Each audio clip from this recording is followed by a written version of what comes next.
It's time to talk sports. It's Hacksaw's Headlines, a panorama of the world of sports, stories, comments, and opinions. Now, here's iconic sports talk show host Lee Hacksaw Hamilton and co-host John Riley. Who wants Thursday? We do, you do. From the Dixieline Lumber and Home Center studios in San Diego, heading towards a great sports weekend, we welcome you to our Thursday podcast, Hacksaw's Headlines. Good afternoon, everyone. This is Lee Hacksaw Hamilton, along with my co-host, the venerable John Riley, and we welcome you to our Thursday podcast, brought to you by Dixieline Lumber and Home Centers, 8 locations to serve you in San Diego. You got projects, they've got materials. You want ideas, they can be your best friend. And Father's Day is coming. What a great gift for the guy in the family who's a handyman, a gift card from Dixieline Lumber. John Riley, we got a ton of topics posted on the bulletin board. We're going to go a lot of different directions. You are in your castle. I'm in my man cave. How you doing? I'm doing good, Lee, and I'm really enjoying that Hacksaw Hall of Fame behind you. I'm hoping you'll be able to give the audience a broader scope of what's behind your back there. Before we get done, I'll try to lift up my computer and show you the wall of fame, if you will, some different pictures we have of the course of my broadcasting career. John, we're going a lot of different directions. We do sports talk the way it should be done, a lot of topics on the table, and then when we're done expressing our opinions, we open it up. We want first-timers to join us. It's called Fans Forum. There's a chat box button you can push to jump on board. John, how does it work? Okay, so jump on board, get in the chat box to talk to Hacksaw. You have a question in the world of sports. You know, there's a lot going on with baseball, even football and basketball, hockey. Get your question in, type in the live chat on YouTube, on Facebook, or X, and we'll get you involved in Fans Forum. Fans Forum comes up right at the end of this podcast, so make sure you stay with it, and we invite you to become a first-timer and get involved. I write about sports every day of the week on my website. Right there's the address on the top of the screen, leehacksawhamilton.com. It is all written, the best 15 minutes in sports, my one-man's opinion column, and you can read it every morning. In addition, we do something really different. We started Hacksaw's Insiders Group. We send out 2 newsletters a day to our big club of insiders. You can register just by going on the homepage at that website, get on the email list. I send out 1 newsletter a day. John sends out the other. They're in your inbox in the morning, in your inbox in late afternoon, so do that. Want you to share, tell everybody what we do Mondays and Thursdays at 1:30. Subscribe. When you subscribe, you will get alerts every time we put additional videos up on my YouTube channel. And next week, we're going to get back into posting a lot more videos. We've been in the middle of renovation. John renovated my entire website. Now John's renovated the castle and our talk show studios. So we've been working under the gun, but we'll get back into a normal procedure effective next Monday. You can help us grow this podcast at a fast pace. Give us a thumbs up, hit the follow button, and if you're on Apple, give us a 5-star rating. It helps us a great deal. John, I'm ready. We're going a lot of different directions. We got some opinions today. Go ahead. Yeah, we do. Lots of opinions. But let's kick it off here with this battle of words between Rob Manfred and Bruce Meyer. Well, this past week, we posted the bullet points of what the owners offered, what the union demanded. And since that day, there's been nothing but verbal gunfire back and forth between Manfred and Bruce Meyer. Okay, I'm going to pick apart what Bruce Meyer had to say because he has been vocal every day of the week. And I really think he's off the mark. Now, just track with me on that before you jump both feet in on this. He made the phrase, everyone should be like San Diego, making reference to what the Padres have done as a, quote, small market team, mid-market team, and how they benefited from what they've done. But at the end of the day, I don't think he's telling the truth because he's not telling the complete story. Shame on him for painting a picture that I don't necessarily believe is true. Profit and loss statement paints a very different story. This Padre franchise has $300 million debt that the new owner will inherit and owes the past owners $150 million for the multiple cash calls that Peter Seidler made while he was alive as they were trying to run this franchise at a much higher financial level. At the end of the day, the question we asked when Peter decided to push all his chips into the middle of the table, the questions we asked, how's this sustainable on a market of 3.5 million? At the end of the day, it was not. That's why the cash calls occurred. It was not. That's why the family's cashing out, because they continue to bleed red ink and a lot of money. Sounds sexy to have a $224 million payroll, and there's a luxury tax payment attached to every move that they make going forward. It's become too expensive in this mid-sized market. Now, I will also give you other angles to the story. You know, they raised ticket prices 57% in 5 years as they tried to become a big-time player and maybe even a World Series team. The prices on parking, the prices on food, the prices of the gift shop, astronomical. You know, they lost their $60 million TV contract.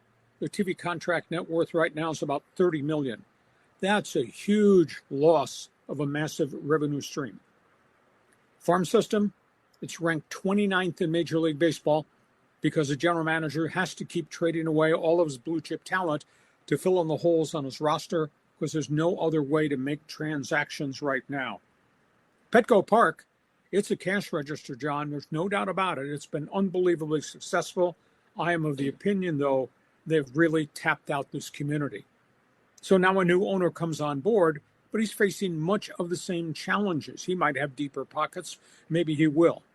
But for Bruce Meyer to just make this statement, everybody should be like San Diego, isn't really an end-all be-all because the Padres are hemorrhaging money. And the Padres have never gotten to the World Series. And the World Series window seems to be closing on this franchise right now. Now, on the flip side, Rob Manfred said this morning, admitted the luxury tax has failed to solve baseball's revenue share problem. At the end of the day, baseball and the union have collectively failed because what this game needs is a floor to spending. This game does not need a salary cap. It needs a floor to spending. And based on all the information that we just presented since last week, John, with, I think, some really good proposals on both sides, if they could walk through all the damn gunfire that they're shooting at each other and just sit down and negotiate, I think there's ways to solve this. The players are going to get a much bigger amount of money if owners accept raising the luxury tax threshold. If that sucker goes to $300 million without a tax being imposed, that's a lot more money every year for the players to get access to. Players are going to get a lot of money because the owners have already agreed we're going to dump all of the TV revenue that we make into the pot of gold. That's a hell of a lot of money that's going to the players. Now, I had baseball people tell me this week, John, under this last collective bargaining agreement, baseball put 48% of the local TV revenue into a pot. This is going to be 100% TV revenue into that pot. That is a volume of money. Now, you're forcing the owners, the small guys, to spend. They have to spend higher, which means there'll be more money for the second tier DH, the outstanding third, fourth, and fifth guy in a rotation, somebody else's closer, to go to Miami, to go to Tampa, to go to Pittsburgh, go to Minnesota, because there'll be more money to spend because his owners have to spend it. I think this is a win-win for both sides just by moving the dollars around. And by the way, cut the damn rhetoric about salary cap and you're trying to screw us. That's the way you solve this situation. So, John, somebody needs to call out Bruce Meyer. He's not telling the whole story in San Diego when he says everybody should be like San Diego, because San Diego's hemorrhaging money and hasn't gotten to the World Series, and it's forced the sale of this franchise. But at the end of the day, I think there are ways to connect the dots between the best thing that Bruce Meyer offered and the very unique thing that Rob Manfred has gotten all the owners to offer. John, I'm hitting leadoff. I just hit one to the wall. I might have hit one over the wall with my opinion. Track it down and tell me what you've got to say. Well, I'll say this up front that, yeah, there's a lot of money to go around here. You know, I'm not going to be crying poor man for some of these guys, but I often wonder this question, Lee, is it realistic of baseball fans, of the media, or even the general baseball ownership, fraternity to expect to run a business that loses money every year, an operational loss every year, when you could just say, people flippantly say, oh, they're billionaires, they got deep pockets, or, oh, they're billionaires, the valuation of the franchise went up to $3.5 billion. But really, even with all of those factors, I don't know if that's really fair to demand or to put a burden on a person to run a business at a loss. Seidler made the bold move to do what he did. That's an enormous amount of personal investment that he put into this franchise to make it very good and make Petco Park a destination point. But at the end of the day, they've tapped out this community, and this price tag is way too high. The problem is not Peter Seidler. I'm bringing up the Padres because Bruce Meyer misconstrued the true storyline of Padre baseball. The problem is half the market's ownership, who have money in their pockets and put more money in their pockets once they get revenue sharing and their slice of the TV pool, don't put it back into the product. That's the biggest issue. Now, there are good organizations in mid-markets. Milwaukee is a really well-run franchise. Look as to where they have been in the standings in the last group of years, and they don't have a massive payroll, but they're reinvesting it and they scout, and they've done a really good job. Tampa's got a really competitive team. Cleveland's got an amazingly competitive team because I think they're good baseball people making their decisions. But historically, their payroll has been really, really low. So you can't dictate good ownership, but you can make available through the creative use of these new monies, more money available. But the mandate is you're taking this money, you're going to spend. And if the Florida spending is 171 in the first year, that's great. It's a hell of a lot better than allowing Miami to spend $80 million or the Athletics a year ago to spend $67 million. Don't you agree? Well, certainly we want to see that floor to rise up. I'm with you on that concept. But do you think it could put Miami in a position where now they got to boost their payroll from whatever, 80 million to 171 or whatever it is? Now suddenly Miami is losing money because they barely get anybody going to the stadium. The TV money is probably not going to be, well, historically hasn't been great. Maybe the TV money covers their deficit, so everyone comes out profitable. I'm not sure how that's going to work. Well, the TV money is going to make everybody healthier because it'll be a full share. I had an executive email me in the last couple of days to try to describe how the TV revenue package works. I did not know this. The Dodgers TV network is $323 million a year. I thought it was less than that. $323 million. The Padres at this point is about $30 million. Somehow Manfred convinced the Dodgers, Steinbrenner, Fenway Sports Group, the Cubs, to pour all their money into the pot of gold. So if you take 200 or 323 million from the Dodgers, goes into the pot. The Yankees are somewhere close to 300. The Mets, I believe, are in the 280s. You pour all that money in, that's a hell of a lot of more TV money, and it's going to every club. They have not been getting that slice. They're going to get, it'd be divvied up 30 ways.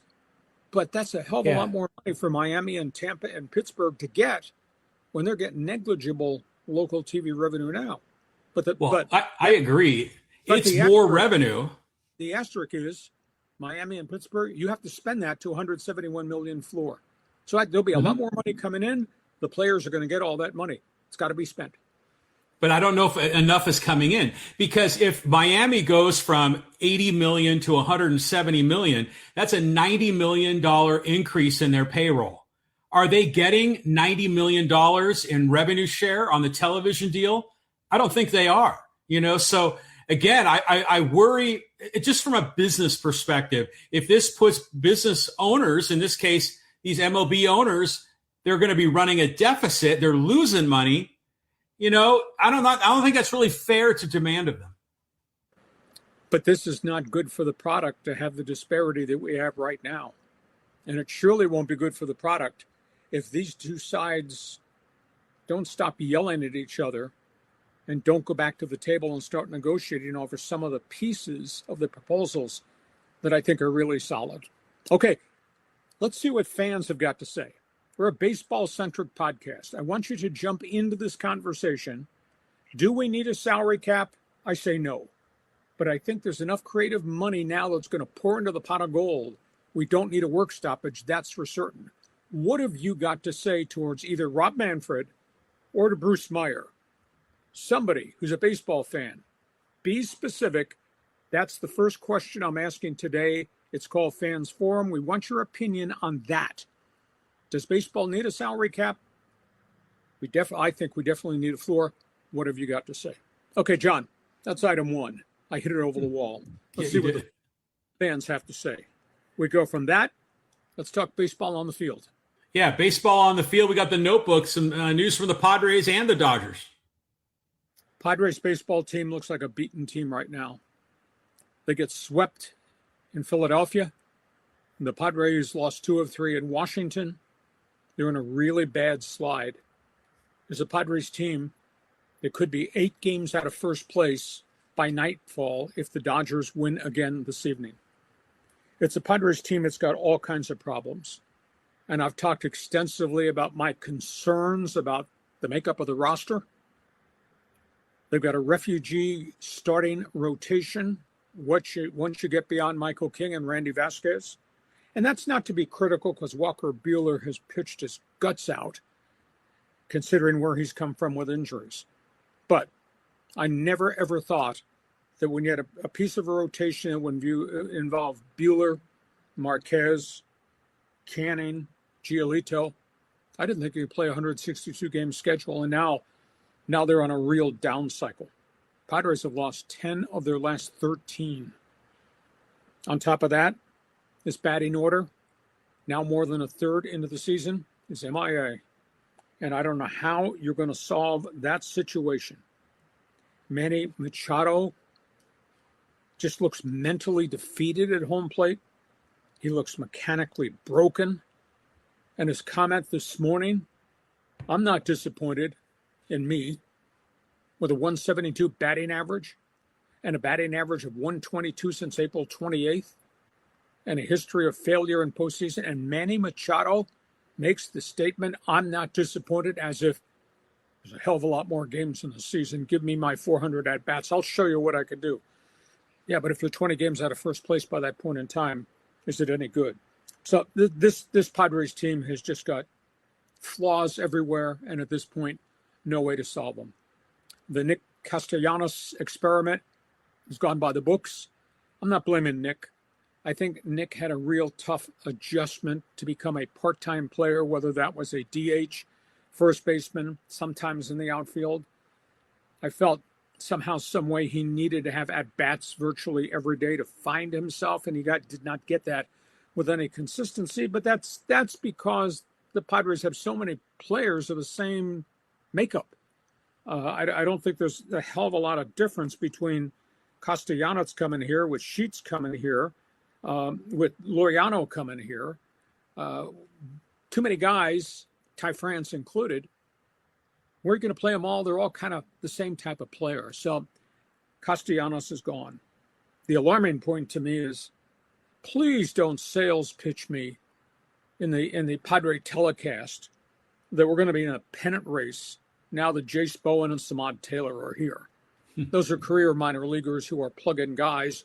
Those are not difference makers at all. So the Padres, I think the Padres are just in a world of hurt. You want to give me a quick reaction? Go ahead.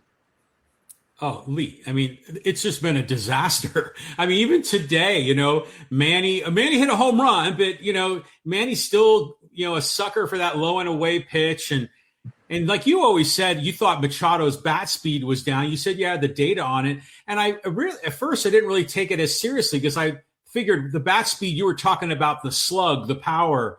But a lot of times he's not catching up to that fastball. He seems to be waving at it almost kind of late. He right now, out of the top 160 veteran players in baseball, he's ranked 148th in hitting. Just think about that.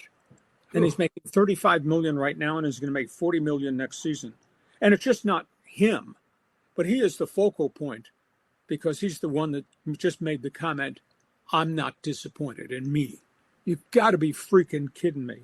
But so he's hitting 172 going into today's game. Jackson Merrill just looks lost out there. He's hitting 198. Laureano, before he got hurt, was in a 121 hole. Castellanos was batting 148 in the last 3 weeks. Sheets is down to 142. And the catchers are negligible behind home plate with a bat. Their combined batting average is under 140. That's too many holes in a batting order on a pitching staff that's patchwork once you get beyond King and Vasquez. You may have the greatest damn bullpen in the world, but they're not scoring runs. John, they've got so many problems, and now they've lost 10 of their last 13 as they come home. And let me throw one other tidbit at you. This is about the schedule. I tried to break this down so I can read my notes here. This Padres schedule is just brutal. Now, they got the Mets and the Reds coming in. Now, the Mets are playing much better ball in the last 2 weeks. Mets are starting to get better pitching. Then they play 9 of 15 on the road after they get done with the Mets and the Reds. Then they come home for 3 games, and they play 16 of 19 on the road. John, by July 4th, they could be a sub-500 baseball team because I don't think they have the roster to be able to execute this any longer. Your reaction? A June swoon, Lee? Is that what we're going to see here?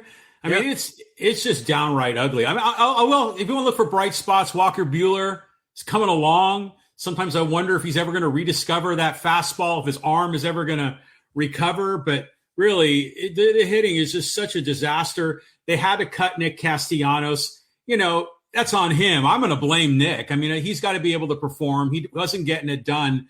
These minor leaguers they brought up, yeah, sure, you give them a chance. But I think we're almost at a point now where we have to ask ourselves, you know, not just what's going on with this season, but our long-term plan. And are we in a situation where we may need to blow things up? Or would you trade someone like Mason Miller, who's just, you know, cobwebs are growing on him in the bullpen?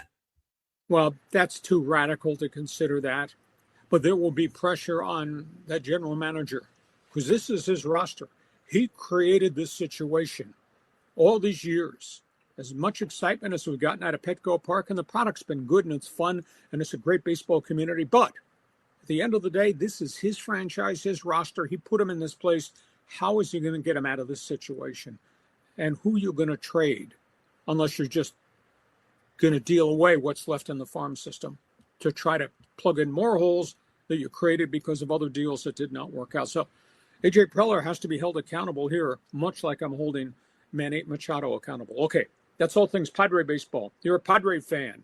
Spray a hit to the opposite field. Fans forum chat box is open. You blaming Manny? You blaming the ragtag pitching staff? Or do you put your blame on A.J. Preller? I told people there would be fireworks on this podcast today when I promoted it on social media. Jump in, get ready, spray some hits here, give us opinions on the Padres. Dodgers. I got a question for you, John. The Dodgers have won 16 of their last 20. What impresses you most about Ohtani? That he's hitting .301 right now? That in the last 4 weeks, he's hitting .434? Or are you more impressed by the fact dude goes out and has a 0.74 ERA in every start this season? It is the third best ERA in the history of baseball through the first 10 starts of any season, John, dating back to 1900. What impresses you most about Ohtani? Ohtani bat, Ohtani pitcher, or just Ohtani the person? Well, the pitching, definitely. I mean, we expect it with the bat, but not with the arm. This has been an amazing season for him. So that's the Dodger story. And they have won 16 of their last 20. And if they beat the Rockies tonight, the Padres will be 8 games out of first place. And wasn't it just about 10 days ago the Padres were a half game ahead of the Dodgers? Wow. Angels, it's interesting. Team utility man.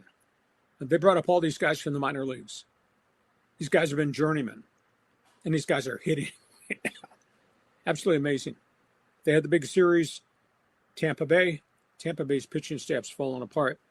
Come home, beat up the Rockies. Of course, everybody's beating up the Rockies. Did you see the Joe Adell home run ball? Yes. Went to right field to catch it, missed his glove, hit his head, and bounced into the stands, a.k.a. Jose Canseco type home run. Yeah, absolutely staggering. But in terms of the Angels, I still think they're living on borrowed time. I still don't think they have enough pitching. Their bullpen, I'm keeping tabs on this. I'm keeping receipts. The Dodger bullpen now collectively has either blown or lost 17 saves and leads this season. And we're just a third away into the season. So the Adele thing was, I felt bad for him because he's a good ball player. He just lost it in the lights, hit him in the head, and bounced over. Do you remember Canseco and what he did? Oh, yeah. But Canseco looked more like a dork out there. I mean, yep. Joe Adell was actually going, deep into the alleyway. And, yeah, he lost it in the lights. But with the Canseco one is the all-time blooper because he looked so confused out there in right field when it hit him. Detroit. Trade offers are being accepted by the Detroit Tigers for Tarek Skubal. Now, the deadline is not till August 3rd. But Detroit's season's kind of unraveled because of all the injuries to the pitching staff, and it's evident that they're not going to sign him to a free agent contract extension. There are rumors everywhere. Let's start, first of all, with the Dodgers. I'm going to run through the list of hot names. I've been told that Detroit wants at least two of the hot prospects, an established major league pitcher, and somebody else. Amongst the names that are in this conversation for Skubal are the top Double-A outfielders Zaire Hope, Josu DePaula, James Tibbs at Triple-A, Michael Sirota, and the guys playing at Dodger Stadium right now, Alex Freeland, Dalton Rushing, and then one of the pitchers, either Emmett Sheehan or the kid at Triple-A, River Ryan. So they want a collection of two of the top Double-A kids, one of those major leaguers and one of those pitchers. Now, that's a hell of a price.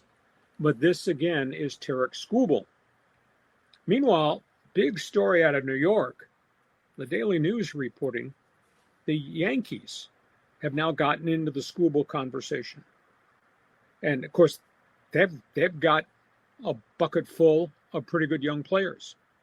Young outfielders, Jason Dominguez, shortstop Anthony Volpe, the minor league slugger Spencer Jones, plus the young pitchers, Clark Schmidt, Cam Schlittler, or Luis Gil. Some combination of that. Skubal to New York might be a possibility. Now, is it going to happen immediately, or will it happen the first week of August with the deadline on the 3rd? That remains to be seen. And the final baseball headline, he's played pretty well. His stats are sometimes good, not bad. White Sox have lost, though, Muntaka Murakami, the rookie first baseman, third baseman. He's got 20 home runs this season, but he's gone on the disabled list with a significant hamstring injury, John. He's going to be gone 6 to 8 weeks. But Murataki has dragged his batting average up to 240. He's got 20 home runs, but when he's not hitting homers, he's struck out 80 times in the first 200 at-bats. That's like 1 K for every 2.5 ABs. Wow. So, John, go ahead and comment if you want on the Tigers, then the White Sox. Well, the Tigers thing is interesting because doesn't Skubal only have what's remaining of this season on his contract? Because he's a free agent at the end of the offseason. So, you're going to want to get a lot in return for him. But, I mean, those packages they're asking for are really hefty, In those cases, you're dealing some of your top players. I know Dodger fans are in love with the potential of River Ryan. We've been talking about Spencer Jones with the Yankees forever, especially because he's a San Diego County kid, but he's always seems to be in these trade rumors. I don't know. I just wonder if Skubal is the answer for some of these teams because he still has that bone chip problem in his elbow, doesn't he, Lee? Well, he's recovering, and again, the minute he is free to pitch in the rotation, we'll see if he's back 100%. That doesn't mean you can't talk to the Tigers right now. I'm enamored with the Dodgers only because they are so deep in AA and AAA talent, they're going to have to pay some. You're getting a Cy Young type pitcher. So why would you balk about, I don't want to part with any of these kids at AA or AAA? You're going to have to give to get that level of greatness. So I'll be intrigued to see. This conversation is going to go on for a couple of weeks at least, June into July. I don't know how quickly the Tigers are going to trade him. But at the end of the day, somebody that's in a pennant race wants to seal the deal, wants Skubal here now rather than wait till August 3rd. And how about all things with Muntaka? Home run hitting strikeout artist to the White Sox. I mean, he's been fun to watch, I'll tell you that. He hits rocket shots, but dude does strike out. Yeah, I mean, we were always talking about him as like the Japanese Dave Kingman, when he came over. But I just want to give props to Will Venable. I mean, he's doing a hell of a job there. The White Sox, I think they're like above 500. I mean, they've made a big improvement as a franchise. John, are you ready for this? Would you please put both hands on the table and hold on? Do you know with the loss today by the Padres and the fact they've lost 10 of 13? Do you know the Chicago Blight Sox now have a better one-loss record than the Padres? Yeah, that's unbelievable. That? That's the team that lost 121 games 2 years ago. I call them the Blight Sox. Venable's done a really nice job. A lot of good young players there. They're not a complete team. They have more wins than the Padres have. How is that humanly possible? Yeah, it's not humanly possible, but somehow it is. Okay, it's all things baseball. Padre fans, Dodger fans, baseball fans, you step up to the plate. You got men on base. They put topics on the table. Drive us in. Give us an opinion. Fans Forum chat box is open for baseball fans. We go from that. Let's talk about what happened on the basketball court last night. Wow. Yeah. It was a shocker, Lee. The Knicks they knocked off the Spurs. I was stunned. I kept waiting for the blowout to take place. I mean, the Knicks have had a really good season. Knicks are 11-0 in the postseason. But this is San Antonio, which eliminated the defending champion Oklahoma City Thunder. This game was in San Antonio, where blowouts become commonplace. At one point, they were down by 10, the Knicks were. Fought back, down by 10 again. Third quarter, down by 14. And they came back and they won. And they absolutely shut the fans up in San Antonio. I tried to come up with a word this morning to think about how I describe what I saw last night.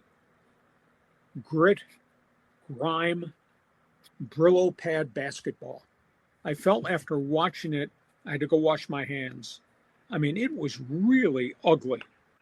But the Knickerbockers got back in the game with a 23-9 run in the third quarter in San Antonio.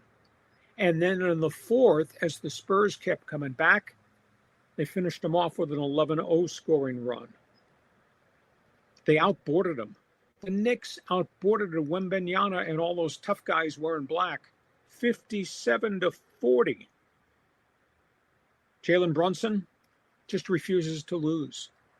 I don't know if he's equal to Walt Frazier or Earl the Pearl Monroe or maybe even the postseason hero John Starks. He's a hell of a player whose motor just goes all the time, and he has no fear. And I tried to think and compare who the hell he might match up to personality-wise. And one of the TV analysts last night said, this guy is like Allen Iverson. Just goes and goes and goes and has no fear and just never lets down. That's a pretty good matchup. I mean, he got hurt twice in the first half. At one point, it was 1 for 7 shooting. And I thought, they're dead. He came back and he finished with 30. And then their bench really rallied them. Mitchell Robinson came off the bench. Josh Hart had 15 rebounds coming off the bench. Landry Shamet, who's been on the waivers multiple times in his career, comes off the bench. He had 15. And Wembanyama just totally disappeared. They have to make a commitment in San Antonio to run their offense inside out. Get his ass down on the block.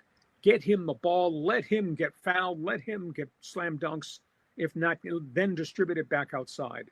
Instead of having him line up on the perimeter and then hope he can get the ball and drive to the basket, which a lot of times does not work. And the Knickerbocker defense just suffocated San Antonio's guards. San Antonio, get this, 11 for 43 from the three-point line. And Wembanyama standing out there looked like a lost soul. So I had a lot of questions going in. Who would win the matchups? Knicks won a lot of the matchups last night. Now, understand it only counts as one. So we're going to see what happens on Friday night. But what an unbelievable performance by Brunson, as nicked up as he was. And what a failure of San Antonio. And maybe the stage, the pressure points are too big for San Antonio because they have a really good young athletic team. But the key word there is young in addition to being athletic. I was just absolutely amazed. So, John, grit, grime, Brillo pad basketball. What'd you see? Yeah, Brillo pad basketball. You know, I enjoyed your one man's opinion article about this game, about Jalen Brunson. You compared him to other guards in Knicks history, like John Starks, like Walt Frazier. I mean, where do you think Brunson kind of stacks up with those guys? He's really combative. John Starks really had an edge to his game. He was in your face all the time. Earl the Pearl was just a phenomenal athlete. Now, he got there towards the end of his career. Clyde Frazier was smooth. He was really gifted. Brunson's not cut from that cloth. Brunson is street fighter. I mean, just look at the way he plays, where he goes with the ball, the contact that he invites, the shot that he pulls off and executes. He's a hell of a player. And he used to be a Dallas Maverick. And Dallas gave up on him, didn't wait for him. And he got to New York, played for some bad Knicks teams, and now has matured into just a really fine player and a firebrand of a leader, too. Did you see him get after the referees after the game last night? Wow. Well, did you see the controversy about the guy that got onto the court and was trying to take selfies with him? And I guess some of the fans in the front row got banned for life by the NBA. Yeah, somebody should have gotten their jaw broken. You know, you can't let anybody run on the floor. That guy, that kid had a cell phone. He wanted a selfie with either Brunson or Wemby. Next guy that runs on the floor might have a knife or a gun. You don't want that. I was surprised he didn't get tackled. I was surprised he didn't get punched in the face. That's a bad situation from an NBA security standpoint. But so that's game one. Do you want to conduct an autopsy on game one vis-a-vis San Antonio? Could you believe what you saw? It was a shocker for sure, but I still have confidence in the Spurs. I think they're going to win this thing. I mean, which series was it where they lost their first game? It was earlier in these playoffs, and they kind of had, got smacked around a bit and had a wake-up call, and then they came busting out. So I think the Spurs are going to win game two. We'll take a tied series back to New York. But I'll tell you this, as a fan, let's go 7, baby. Let's go the full distance and make this just an all-timer. You just want to see what the next outfit Spike Lee is going to wear. All the rich people. I enjoy that, too. It was amazing, all the rich people who flew in from New York to buy all the expensive seats in San Antonio. So game 2, Friday night. Must-see TV for sure there. Okay, we go from that quickly into the NBA notebook. You're a basketball fan. Your thoughts on the Knicks, your thoughts on the Spurs. We're doing a podcast with a lot of topics and a lot of opinions. Now we want yours. No air balls allowed. Shoot a three-point shot and hit it. Get into the fans forum chat box. Okay, NBA notebook. It may be the off season, but these trade talks have really picked up. We're talking Milwaukee, we're talking Giannis, and we're talking about a report out of Miami that the Heat have offered a huge package to get Giannis. The Miami package includes their really good shooting guard, Tyler Hero, their fast-developing young big man, Khalil Ware, the sixth-man award winner of the year, Jaime Jaquez, and 2 number 1 draft picks, including this year's number 8 pick.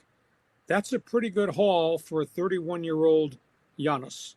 That turns out to be a 5-for-1 transaction. What I don't understand is what's going on in Boston.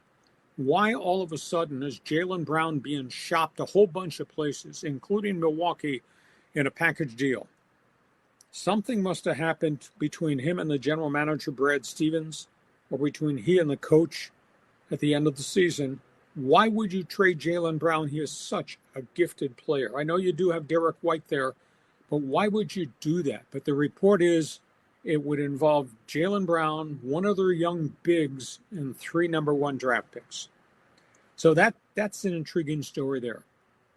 Next story involves the Lakers. They're on the clock, and they want a decision from LeBron James. They want to know if LeBron is going to be willing to take what they're going to offer. I was told they want him to go from $52 million that he's not going to get anywhere else down to 30. They want to retain him, but they want a decision. Are you going to take the 30 and stay? Or would you take the 30 and then we'll work with you to do a sign and trade somewhere else? Or are you going to reject it all and just walk out and be a free agent? So the Lakers want some definition because they've got 3 number 1 picks they can use as trade bait starting with the draft at the end of the month, but they need definition from him as to what they're going to do. Clippers. This is the aftermath of the Kawhi Leonard investigation, John. The guy who ran that big corporate company, Joseph Sandberg, that defrauded all those people, including Steve Ballmer, of all that money, $248 million total, just been sentenced to 14 years in prison. Adam Silver said last night that they expect a decision from the lawyers who are doing the probe. This is not an NBA probe. This is a private law firm that's doing the investigation of the Kawhi Leonard case to have some sort of decision turned over to the league office sometime in the next couple of weeks. Is it going to happen before the draft at the end of the month? Because there's a feeling if indeed the Clippers are implicated in salary cap violations, they're going to strip the Clippers of first-round draft picks and maybe even void Kawhi's contract. But Adam Silver says we're not the ones doing the probe. It's done by a private firm that the NBA league office has handled that's done private stuff in the past. And the last basketball topic, remember the name Terry Rozier, the guard with the Charlotte Hornets, wound up in Miami with shaving points, taking paydays. He's been hit with 2 more indictments. There's 6 felony indictments of gambling. Went to an arbitrator. The union, which was acting on his behalf, lost the case. The arbitrator ordered that all $26 million that had been put in escrow, which was his salary this year, does not belong to him any longer. That money goes back to the Miami Heat. Rozier obviously is going to trial for gambling and point shaving and all that. He wanted to be able to keep some of the money. I don't know how the hell the union could stand in front of a judge and say, this guy deserves this money, considering what this guy did in Charlotte, what this guy did in Miami. So, John, talk about Giannis. What decision do you want from LeBron? What decision do you think he'll make? What are your thoughts on the Clippers? Kawhi? You got any money you want to loan Terry Rozier? Go ahead. Yeah, I mean, the Clippers are in a bad spot right now. I mean, if that dude went to prison for 14 years for fraud, and part of that Clippers Kawhi money was cycled through that, was laundered through that, then yeah, we got a problem here. And so, you know, the Clipper fan, buckle down because they're about to maybe go through a penalty phase here. So it's very disappointing because I've always thought very highly of Steve Ballmer and of Kawhi Leonard. And so if this turns out to be true, you know, and those guys go down, you know, that's justice. But, you know, fraudsters need to go in jail. And by the way, has this LeBron James thing, is it about to turn into an Aaron Rodgers with the Steelers, love me not? Am I coming back? Am I going? I'm getting those vibes.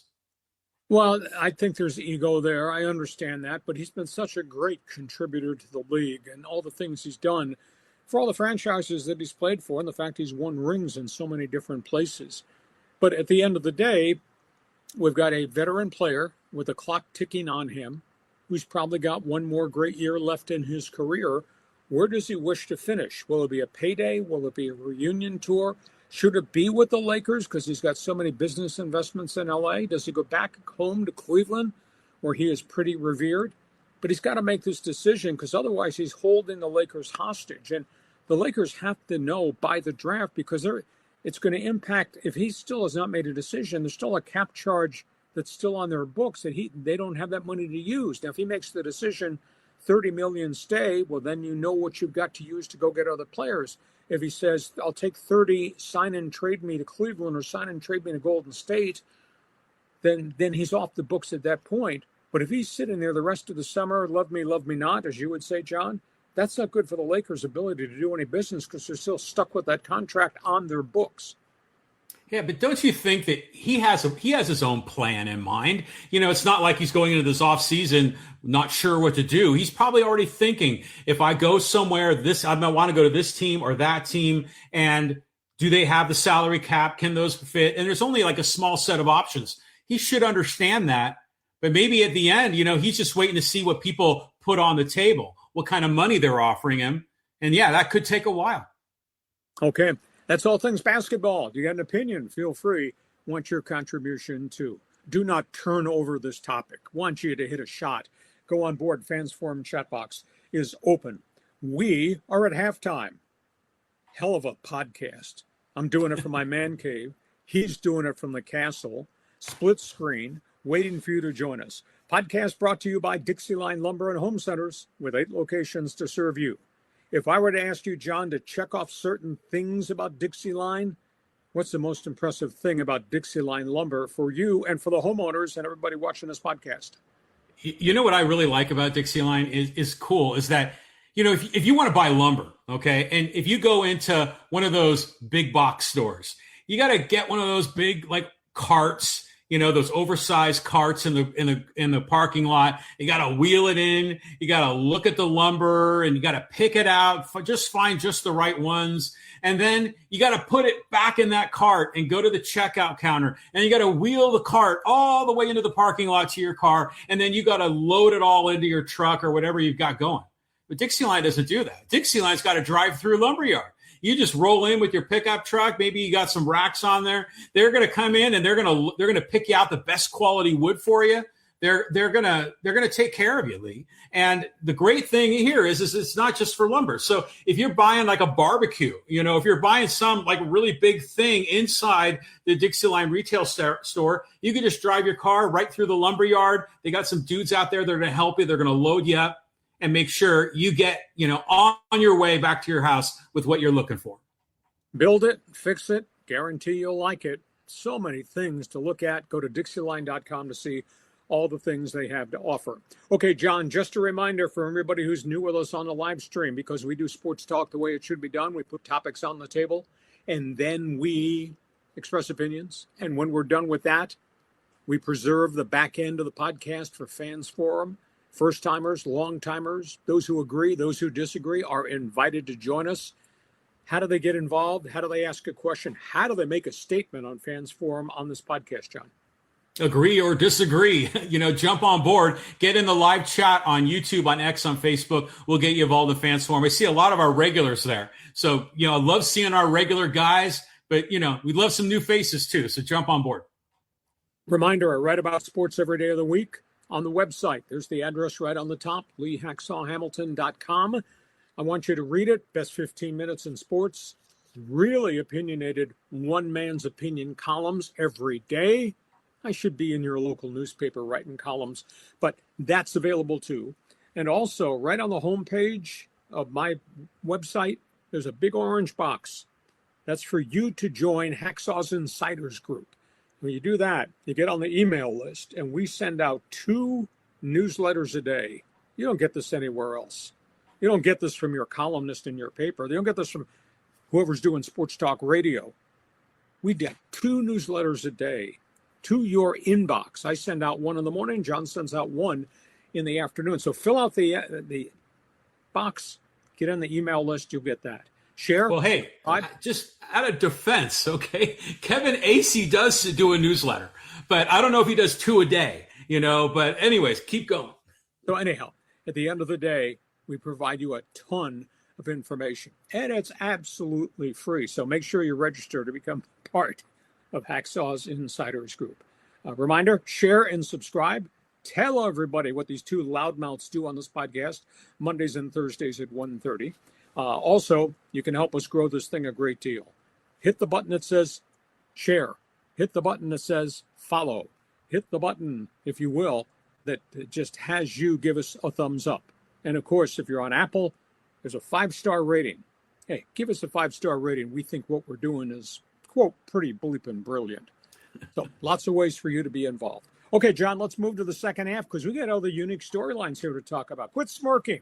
I did all the smirking. I gave you all the information. You give me so much data, Lee. I just get overwhelmed. We were talking earlier about how like Congress is going to step in on this whole NCAA thing, and it's now actually happening. Well, they did yesterday. Let's just talk about what happened.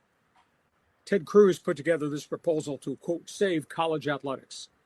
And who spoke? Who's the first one who spoke yesterday in the afternoon session in D.C.? Nick Saban. And Nick Saban was very pointed in his presentation.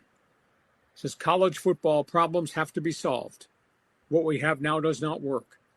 He says the antitrust bill that Ted Cruz has proposed would bring order to college athletics. It would give the NCAA the opportunity to make every business decision there is in college athletics, and then everybody who's in Division I would subscribe to what the NCAA rules on. The antitrust exemption would give the NCAA a framework to operate the sport, bring it back to some form of normalcy. Because Nick Saban says now, every time there's a rule, it becomes a lawsuit, and it's paralyzed college athletics and ruined it. Now, as you know, the proposal involves a whole number of things, like a salary cap on the NIL. And the proposal involves the 5 years. In 5 years, proposal for athletes, you get 5 to play 5, and that's it with no waivers. A one-time transfer, or to bring the transfer portal back under some form of control rather than the chaos they have right now, and a number of other things too. I think the NCAA needs this, and once it gets it, the chaos that we now have in college sports is going to go away. John, what we have right now does not work. What we have right now is destroying the concept of college athletics. I hope Congress moves on this bill, and from what I gather, for the first time in a long time, since you know who's in the White House, for the first time in a long time, partisans on both sides of the aisle want to pass this thing. What do you think about what Saban said, and your thoughts? Do you remember George Carlin? He would always say, if someone ever says anything's bipartisan, that means a bunch of people are going to get screwed over. So anyways, they absolutely deserve to have control. The NCAA needs to have control over their realm of sports. And so does that mean they need an antitrust? Does that mean they're a monopoly? Well, yeah, I guess so. But the main problem is that they don't have control over what's happened. And so I agree with you. This needs to happen. I like the 5 in 5 years rule. I think that's a good one. It simplifies things. But I just, I just hate it when it turns into a grandstanding opportunity or, just some kind of a political showmanship. I'd rather have them not involved at all, if you ask me. But the antitrust exemption gives them the power, because then all the conferences and all the schools agree to operate. Now, they'll all vote on specific things. They'll vote on what the number for the salary cap should be. They'll vote on the 5 and 5. They'll vote, obviously, on the transfer portal. But it gives them the opportunity to present it, control it, and you can't sue to change it. Because that's what we've gotten to now, is they have no teeth to be able to go to court and win. Antitrust gives them the authority to go ahead and do this. So will it happen quickly?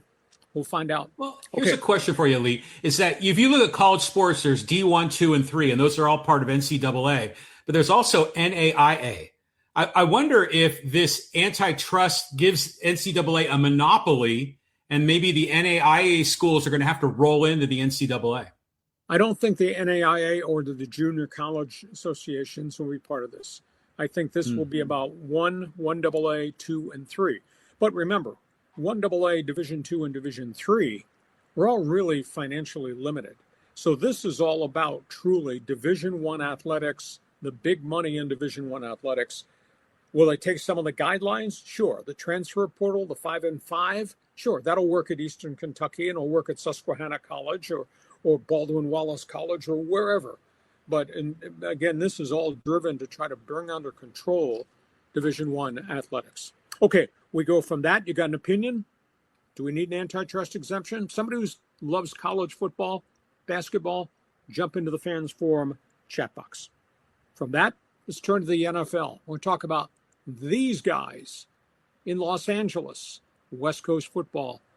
How about the Rams? Yeah, the NFL is amazed at the deals. They're bold. They're brilliant. They're the LA Rams. Nice headline there. You're describing Les Snead and probably Sean McVay. Look at the transactions that general manager has executed and where this team is right now. Obviously, the blockbuster trade for Myles Garrett from Cleveland. Price tag, very expensive. A 1, a 2, a 3, and a young defensive pass rusher, Jared Verse. They traded a number 1 to get Trent McDuffie out of Kansas City. That's a hell of a player. Then they signed his running mate out of Kansas City, the other cornerback, Jalen Watson. You know, they made the acquisition of the great veteran wide receiver, Devontae Adams, the ex-Packer. These guys went into the draft, and they found Puka Nacua from BYU. Verse, who had 2 great years out of Florida State, Brandon Fisk, Kobe Turner.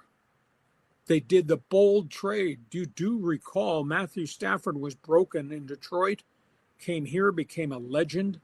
They traded 2 number 1 draft picks and the young quarterback Jared Goff to get Matthew Stafford. And now they've confirmed they're talking to Aaron Donald. Donald called them, expressing interest in possibly considering coming back. He's been out of football 2 years. He went out on his own terms after a 10-year career. Does not have major injury problems. Hell of a player. So, bold, brilliant. Holy cow. What a job Les Snead and Sean McVay have done together in LA with the Rams. John, what do you think? Yeah, I mean, that board is unbelievable. I mean, look at the names on this list. They've done a hell of a job. And it's kind of like the Rams are sort of, you know, some of the guys in fans forum have commented how they're Dodger-esque. You know, they're making a lot of really good quality decisions. So you got to give props to these guys. I just wonder, do you think this clearly puts the Rams at the top of the NFC? Because last year we thought they were going to go to the Super Bowl, and they still came up short. I mean, what was the factor that kept them from advancing as far as they could last year? Probably the weather and playing on the road. You know, they had some people dinged up at midseason. Their secondary took a hit, and they didn't play as well on the back end defensively, which is why they went into the marketplace and kind of overhauled the cornerback position. But that more than anything kind of put them behind the 8 ball in the schedule. And then, you know, they had to go on the road, and they played some hellacious games. Those games in Seattle were absolutely phenomenal. But at the end of the day, because there was a patch of tough decisions, lost games in the middle of the season, it kind of came back and haunt them. But boy, these dominoes are put in place here for them to make a run to the Super Bowl. And again, injuries can change a franchise. I just think what an unbelievable organization they have. Yeah, fantastic. Hell of a division. I mean, geez, unbelievable. Okay, we go from that. That's NFL football. You got an opinion? You give us a word to describe Les Snead and Sean McVay and the whole aura of Rams football. Fans forum chat box is open. We go from that. We're talking hockey. Yeah, trade rumors in the NHL, starting with the Ducks. We might have Stanley Cup hockey to watch, but I'll tell you what, there's a lot of stuff going on behind the scenes in the NHL as it relates to deals, and a lot of it swirls around the Ducks and then the LA Kings. Let me update you on the Anaheim Ducks. We talked just briefly last week about the rumor that they're going to move possibly the big center iceman Mason McTavish and move him to maybe Ottawa. Now we heard that Winnipeg has jumped into the running for Mason McTavish. The Ducks want a number 1 pick as part of a transaction.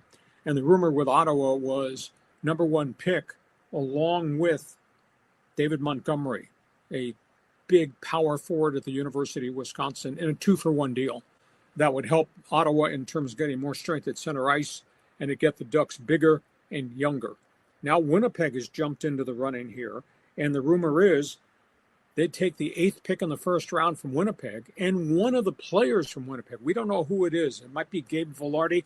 It might be somebody else, but there'd be a 2-for-1 deal, and it put McTavish in Winnipeg, and they desperately needed a number 2 center. So that's a big story there. And of course, the story that swirled on Monday was that the Maple Leafs are rumored to be ready to talk about a blockbuster trade for Austin Matthews. And again, they're changing everything in Toronto. And the Kings are the ones, because Austin Matthews is a full no trade, no movement clause. He can dictate where he wants to go. I'm led to believe he doesn't want to go play for the New York Rangers, but he'd consider coming out here. He's from Arizona. He'd consider going to the LA Kings. Now, the deal would involve a lot of good young players, plus Drew Doughty. I was told Doughty, Quentin Byfield, and at least a number 1 or maybe more than that in a package. So that's just fascinating. So some things are going to happen as soon as the Stanley Cup is over, because the NHL draft comes almost right at the end of June. You're going to see, I think, some significant trades. And speaking of hockey, let's just talk about what happened. Game 1 of the NHL Stanley Cup playoffs. Las Vegas went into Carolina and beat the Carolina Panthers. They forechecked them into the parking lot. The defenseman turned the puck over. And as I said last week when I did this preview of the Stanley Cup Finals, John, I always thought that Frederik Andersen was a little iffy in goal. And he let in some really strange goals for Carolina. At the other end, there's no doubt that Hart was under fire, the Vegas goaltender. But he made, at the end in crunch time in the third period, he made some hellacious saves. But Vegas went in there, body banged him, and beat him. So that snapped the hot streak that Carolina was on. It took home ice advantage away. We'll find out now what happens tonight in Game 2 of that playoff series. So, John, hey, you got the puck in front of the net. Don't turn it over. Clear it out of the zone. Your thoughts on the Ducks, the Kings, and Vegas, Carolina? Well, as far as the Ducks go, we've been talking forever how they have all these kids, and so I'm a little curious how they are in a salary cap situation, because that's the driving reason to get rid of McTavish, isn't it? Well, at the end of the day, McTavish got himself in the doghouse because his play, he did not become the goal scorer they had hoped for, though a lot of people think there's still a lot of potential there. But they have 41 million cap space, John, but they have 8 either restricted free agents or unrestricted free agents. And a lot of them are key component guys that they've got to re-sign. And those are going to be big money contracts. So if they move McTavish's big money contract to Ottawa, that gives them even more breathing space. They have to re-sign Leo Carlsson, the great player from Sweden. That's going to be a big payday. Obviously, they're going to have to look at a big money extension for Coda Gauthier, their 40-goal scorer. They've got to re-sign John Carlson, who's the great veteran defenseman that they traded for from Washington. His contract is up, and I think there's going to be a bidding war from some other teams, even though John Carlson is 37 years of age. But there's a total of 8 guys that they have to account for. Can we keep them all? Does somebody exit? Is there a way to get more cap space to keep as many as we can? So there's some maneuvering that has to take place with contract extensions. That's why this is happening. Interesting. And then finally, for the Stanley Cup Finals, what the hell got into the drinking water with the Golden Knights? It's just, they switch coaches there at the end of the season, and suddenly they're unstoppable. Yeah, Tortorella's 21-4-1 since they named him the interim head coach. He's done an absolutely hell of a job. But the players like him. He's a little bit offbeat, but he gets them to rally. He knows what buttons to push. They've gotten healthy, they had bad goaltending problems, I'd say, for a year and a half. And from midseason on, once they got Carter Hart from Philadelphia in that trade, they put him in net, and he has gotten progressively better and better, and he's really become a bellwether leader of that team. But they got a lot of firepower, and they are big, and they forecheck the hell out of you. And Carolina kept turning the puck over in their own zone. And Frederik Andersen at this point is maybe he's the weak link, and that sounds kind of cruel to say. He's a good guy. He's fought through a lot of adversity, injury-wise and family health-wise, and he's still there playing. But he is not equal to Carter Hart right now. And if you don't have great goaltending, then you got yourself some significant problems. So we'll see what happens tonight if Carolina can put the puck in the net against Carter Hart and try to regain some momentum, because now they got to go on the road. Got to go on the road. Here we go. We got the NBA finals, the NHL finals all at the same time. How do you keep up with all this, Lee? Not very well sometimes. Well, you're there in your man cave. That's like mission control for you, isn't it? Yeah, it is. I live in my man cave. But listen, you're a hockey fan. Hockey hotline is open. Jump on board. You're the Kings. You like Austin Matthews? Is he worthy of a 4-for-1 trade? Fans Forum chat box is open for a hockey fan. You're a Duck fan. What do you think about the potential of a Winnipeg trade, an Ottawa trade, or would you just keep McTavish and just continue to build with the kids? And you want to talk about Vegas, Carolina? That's why that Fans Forum chat box is there. Jump on board, send us a message. John, last topic on the table. We are talking soccer. Talking soccer, it's all part of the high-speed sports wire. Team USA. I don't know how many people watched last weekend's game with Senegal. Better watch Sunday's game with Germany. This is going to be a big test. Germany plays a very different physical brand of soccer. Team USA plays with great speed and force. Great matchup Sunday in Chicago. The tactics and the way Germany moves the ball up the pitch, tell you, it wears on you. So it's going to be a great test to see how Team USA copes. England, the England World Cup team. Now, John, follow me on this one. Has named a new coach. They know him. He's coached in the English Premier League. Thomas Tuchel. Very outspoken. Very good coach. Has been in 3 of the elite leagues globally as head coach. English soccer fan is upset. Why? Because he's German. German. You know, Germany, a.k.a. World War I, Germany, a.k.a. World War II. You're kidding me. They don't want him as their coach because he's German, even though he's coached in the English Premier League and had success. It's a fascinating, weird story. Third story, PGA Golf Tour. They're going to meet next week, and they're going to talk about the schedule for 2027, and they're going to change the schedule. It's going to be 2 tiers of schedule. John, we know all the marquee events, the Grand Slam events, the Masters of the World, and all the big money events. They're going to have 21 big events on Tier 1, John, and that's going to be for all the stars. That's the Schefflers, the McIlroys, etc. Each tournament is going to have 120 players in the Tier 1 events, where all the big money is going to be. They're going to take and form a second tier that's going to play the rest of the schedule. That might be the Greater Greensboro Open. That might be in Boston. That might be these new events they're talking about putting in Philadelphia or San Francisco. That's going to be for the younger players. They're going to play in the Tier 2 schedule, and the top 30 players from Tier 2 would be promoted to Tier 1 the following year.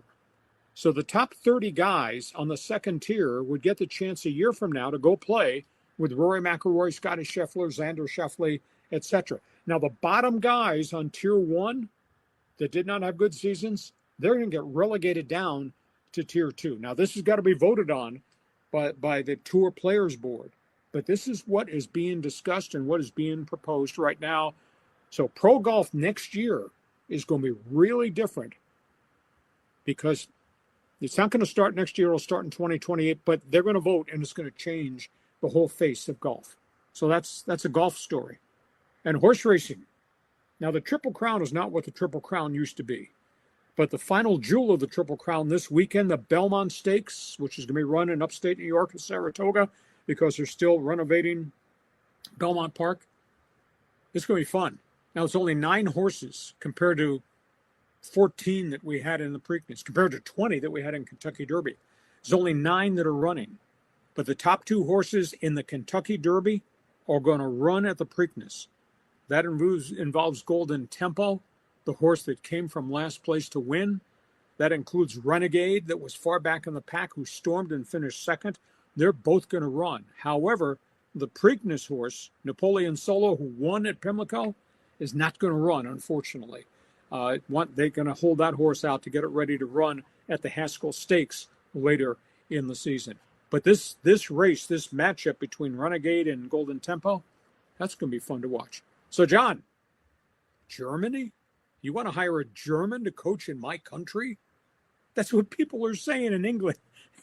Hit me on the side of the head with that one. But talk about Team USA, talk about the English World Cup team. We talk about the tour, talk horse racing.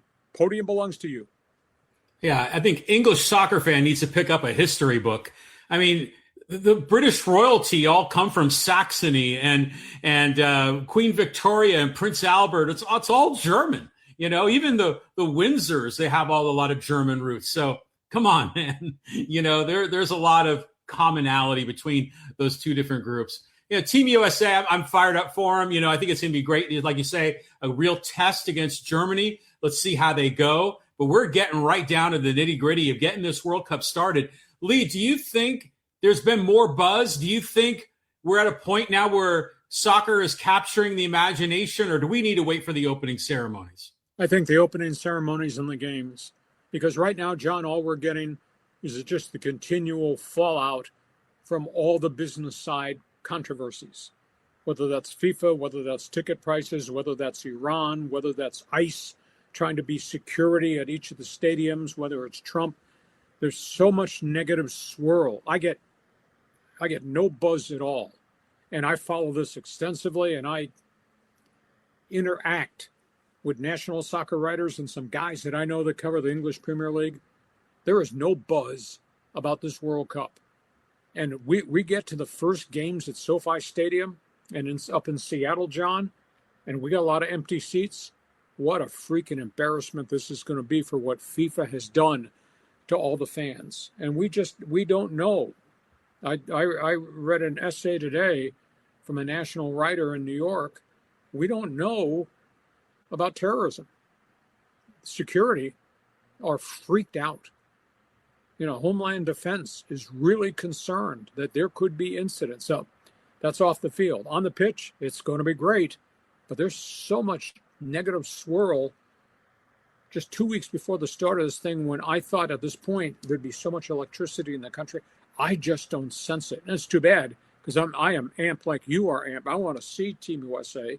And obviously, I want to see Messi, and I want to see the great Brazilian stars, and the kid from Spain, Yamal. And so I want to see the games. But boy, the stuff leading up to it, it's still out there. Yeah, we've been out of it for 8 years. I mean, U.S. didn't even qualify last time. So yeah, let's get going. The PGA format you described, I think, sounds kind of interesting. It's a little bit of, you know, relegation, kind of like the EPL. I like that idea. And by the way, with the Belmont Stakes, can you help educate me here? How do they pick the horses? I mean, do you have to qualify, or is it an invitation only event? Or, you know, and if you do have to qualify, what are the criteria to get your horse into the Belmont Stakes, or really any of the Triple Crown races? Well, at the end of the day, have you run in stakes races leading up to the Kentucky Derby? How have you done as a 2-year-old? What have you done in your 3-year-old calendar year? And then if that's the case, you can get nominated, and then you get selected.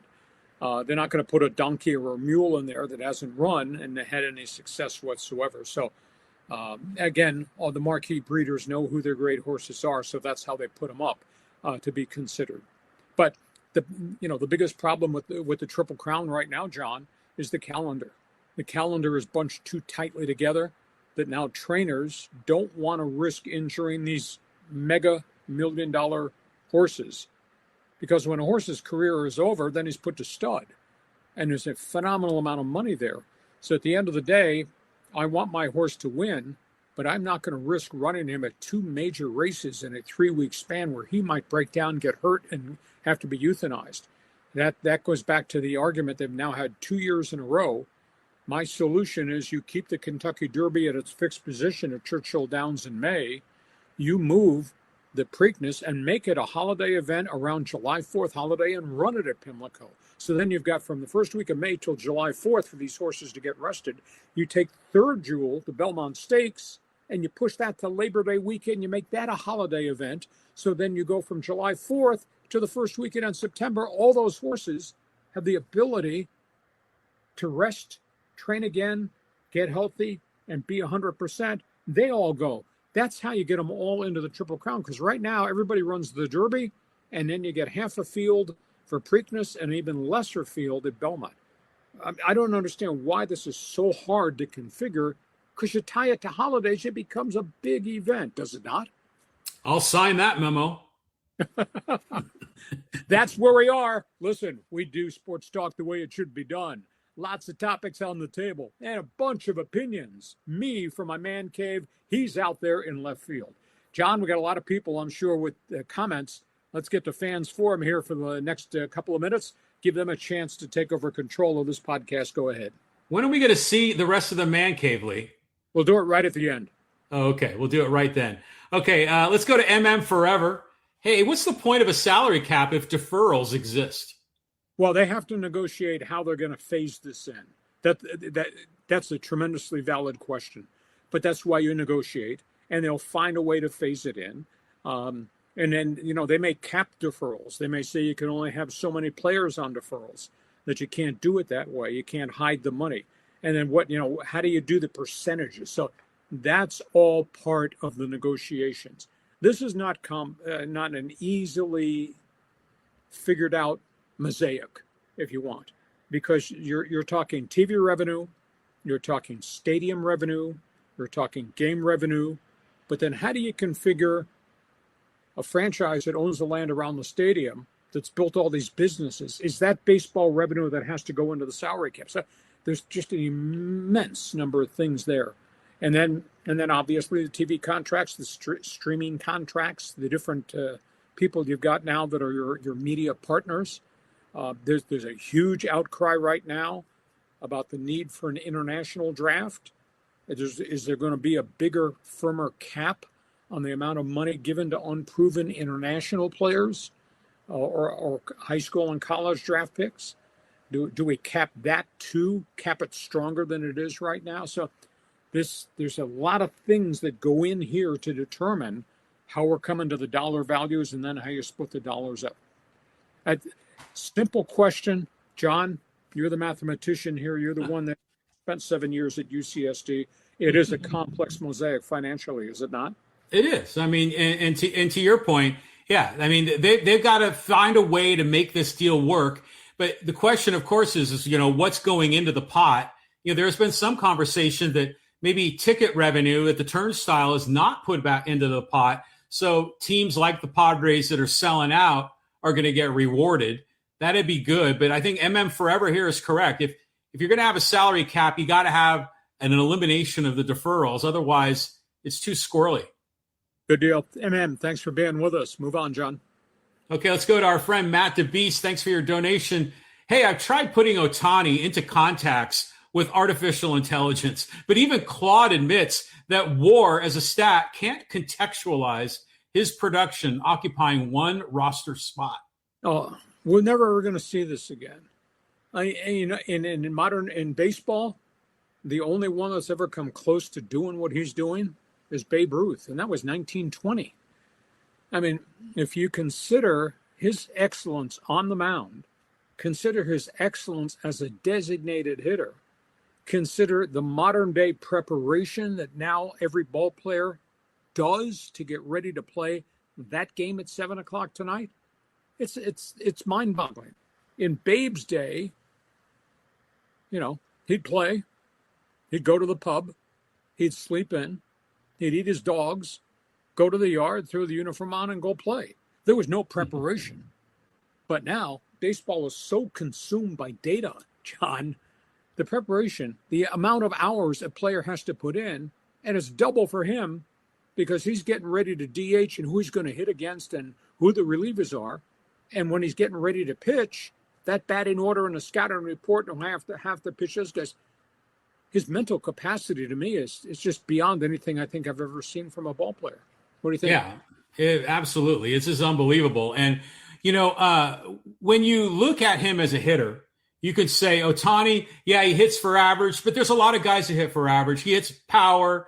He does it all with the bat, but, we're so used to seeing him just crushing the ball, but we haven't seen him throwing as much. And to have a sub 1.0 ERA is crazy. I mean, we rarely ever saw that from the all-time greats like Clemens or Pedro Martinez or, I mean, Bob Gibson, I remember, was 1 point something. It was never 0 point something ERA.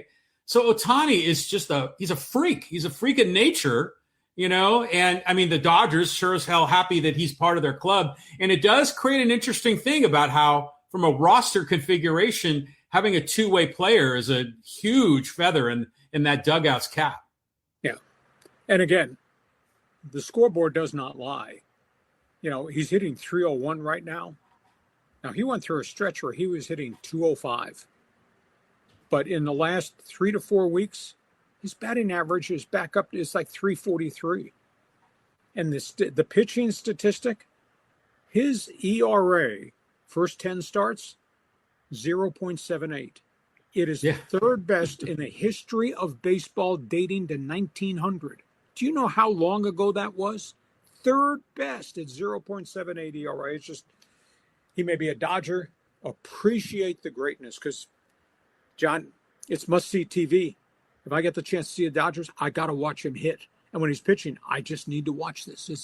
It's really great. It's interesting because for the longest time we said, Japanese baseball, that's like AAA, and Korean ball's like AA. And, every once in a while we'll see an Ichiro, or some good hitter or pitcher. But usually they were like a one-trick pony kind of a guy. Ichiro actually was very talented, but, you'd always thought of him for batting average. Some of these pitchers had the gyro ball, some gimmicky thing. And now suddenly here's Ohtani just crushing it and doing what no American has ever done. I mean, there hasn't been certainly you compare him to Babe Ruth, but I don't know if there's been anyone else like him in baseball other than Babe Ruth. No, really? Exactly. And, the other piece of the equation that lost in all the conversation, he had 2 surgeries. Think about that. And he's accomplishing this after 2 surgeries. And all the distractions with his interpreter and general manager. Just amazing, the storylines with this guy. Let's keep going. Let's go to Angels. To Teamer 20. Angels lose the series to the Rockies. 100-plus losses. Here we come. Oh, yeah, I totally agree. And it was fascinating to me is they've just turned this thing upside down. They just don't have the right mix on the roster. And they went to Salt Lake City, and they hauled half the guys from Salt Lake City up there. These guys are career minor league journeymen. And one guy hit a grand slam home run, Wade Meckler. And Siri, who was just not hit at all in the last 3 stops on his major league tour, comes up and he's hitting like 291 and at 291 collectively for 3 years. So, I mean, yeah, nice little spurt, etc., but they just don't have enough. And we are definitely looking towards a 100-loss season here. And the outpouring of angst from the fans in the upper deck who take their shirts off, tarps off, and just continue to chant, Artie, sell the team, sell the team. It's really, John, it's an unbelievably sad environment up there. Sitting through a 100-loss season, man, that's rough. I've been a fan of those teams. And you've got to just be a true blue, dyed-in-the-wool fan to be able to stick that out. But I think Angel fans, they're going to go through it this year. It's going to be a long, dry summer, man. Yeah, I feel for their broadcast teams. I know those guys really well. I mean, I broadcast last place teams, and that's a bitch because the season, it grinds on and on and on. And it's not that you're trying to make everything sound great while your ass is in last place, but it's just a grind. It just wears you out because you go into a broadcast, you go into a game, and we don't have enough personnel to compete in this. Do we win a few odd games? Yeah. We pull some upsets. Is there a 9th inning rally here? Yeah. Somebody at a grand slam? Yeah. But in the bigger picture, you're probably playing at a 333 pace, and there's always more games to play, and there's always more bad losses to come. It is so hard when you go through that. Okay, John, let's move on. Well, one question, though. Did you have a few aces up your sleeve, like when the team was going bad, where, like, Dawn and Mud, they'll do kind of fun stuff, little storytelling, things maybe outside of the game, even outside of baseball? Did you ever do that? Well, when I was doing the voice of the Chargers, we had some bad seasons early on. We had 3 straight 6-10 seasons. We had a 4-12 season. But the unique thing about a long broadcast And a unique thing about the NFL, there's so many stories to talk about. And you can take the broadcast a little bit off center instead of, having to talk extensively about the fact we're 1 for 11 on third down conversions. There's things to talk about around the NFL. This trade rumor, that injury, this controversy, this story off the field. There's always things with your broadcast crew that you can talk about. I'll give you a funny story. When I was doing hockey, and I was in the minor leagues at Mohawk Valley in the Eastern Hockey League and the North American Hockey League Slapshot, we were in last place one year, and we had a miserable team. I think we won 15 games.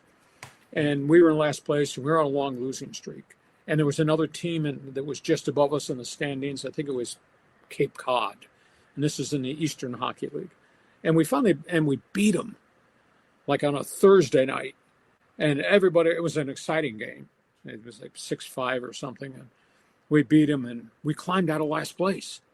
Everybody felt good, at least till Sunday. And then we came back Sunday, and we started an 8-game losing streak going back on Sunday. But yeah, it goes with the flow. Yeah. Wow. Okay. All right, let's keep going.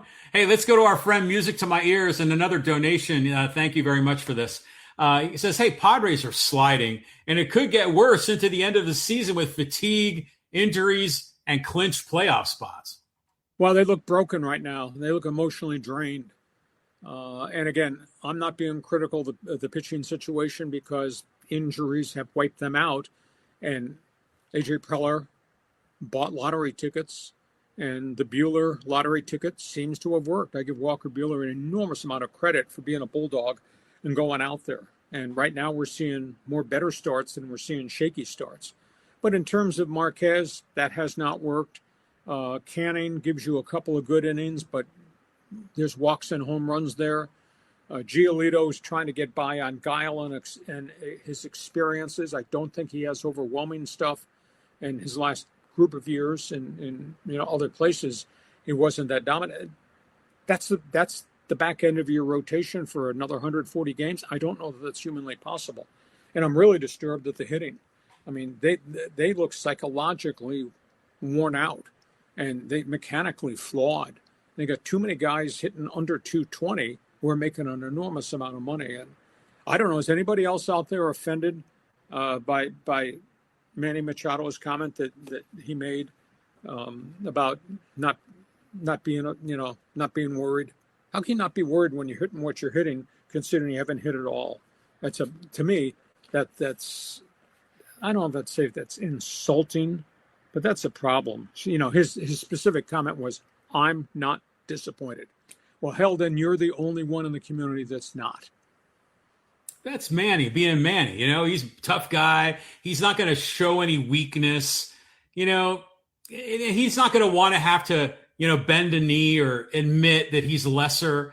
So, yeah, he's going to put up the bravado. And that's fine. I mean, I'll tell you what, though, even with this pitching staff, and you raise a lot of fair questions with Giolito, and you're never sure what you're going to get. Marquez is a big question mark. He's starting to come back maybe. But they've held it together. I mean, a lot of these games against the Phillies only scored 2, 3, 4 runs. And, we should win those games, So the problem is clearly the hitting. I mean, the hitting, like you said, it's just they look lost out there. They look like they've lost confidence, and they'll take big, fat pitches. Like I remember last night's game when Christopher Sanchez was pitching. He would groove that first pitch right down Main Street, and the boys were just taking it. And then after that, you get all the wicked pitches that are darting and diving and slashing into the bottom and left and the bottom right corner. I don't know. I just think it's just so up in their head. They're just not thinking straight. At the end of the day, A.J. Preller, what are you going to do about the product you put on the field? That's what this podcast is asking. What are you going to do about the product you put on the field? Because it's not acceptable. And it's no longer in the damn pennant race either. Okay, John, we move on. Okay, but just for the record, I'm not offended by anybody. Okay, let's go to Richard Flores, Fans Forum. As long as Ohtani keeps dominating on the mound, I don't feel they will go after Skubal. No reason to. Let AJ or the other GMs overpay and gut their farm system. What does AJ have left?